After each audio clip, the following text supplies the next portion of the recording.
हैं कि सुल्तानपुर अमेठी सीट पर मुकाबला कैसा है। भाजपा के शैलेंद्र प्रताप सिंह हैं जो यहां से मैदान में हैं और सपा से हैं शिल्पा प्रजापति। इन दोनों के बीच ये मुकाबला है।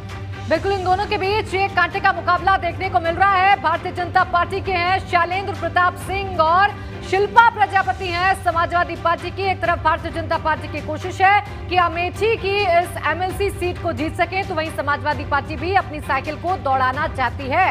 और इसी पर ज्यादा जानकारी हम लेंगे मेरे सहयोगी विवेक त्रिपाठी से, जो कि लगातार हमारे साथ बने हुए हैं, लगातार हमारे साथ जुड़े हुए हैं, हर एक जानकारी हम तक पहुंचा रहे हैं। विवेक, आज अगर बात करें अमेठी के रण की, तो किस तरीके से यहाँ पर वोटिंग हुई, क्या बड़ी बातें देखने को मिली, कितना उत्साह नजर आया मतदाताओं में?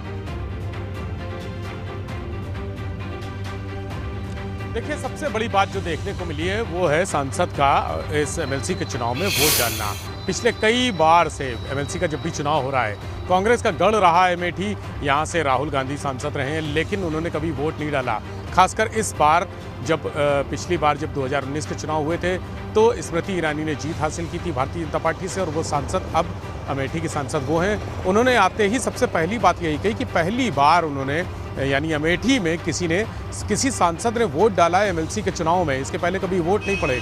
ये सबसे बड़ी बात रही थी। इसके पीछे जो उद्देश्य है, जो मकसद है, वो ये है कि अमेठी हो या रायबरेली हो या इस तरह के कांग्रेस के गढ़ हो या समाजवादी पार्टी के गढ़ हो, कोई भी जनपद हम देख लें, भारतीय जनता पार्टी चुनाव में किस कदर, चाहे छोटा चुनाव हो, पंचायत का चुनाव हो या एमएलसी का चुनाव हो या विधानसभा चुनाव हो या नगर निकाय का चुनाव हो, भारतीय जनता पार्टी हर स्तर पर तैयारी कर रही है। और इस बार भी स्मृति ईरानी ने वोट डाल के ये दिखा दिया है कि वो एमएलसी का चुनाव हल्के में नहीं ले रही है। और बिल्कुल, जबकि सत्ता पक्ष का चुनाव होता है, ये माना जाता है कि सत्ता पक्ष के लोग जो होते हैं उन्हीं को जीत हासिल होती है, क्योंकि सारे समीकरण उनके पक्ष में होते हैं। विधानसभा उनके पास होती है, विधानसभा में उनका बहुमत होता है, तो ये जो सदन है विधान परिषद का, वहाँ भी माना जाता है कि उन्हीं के आदमी जाएंगे।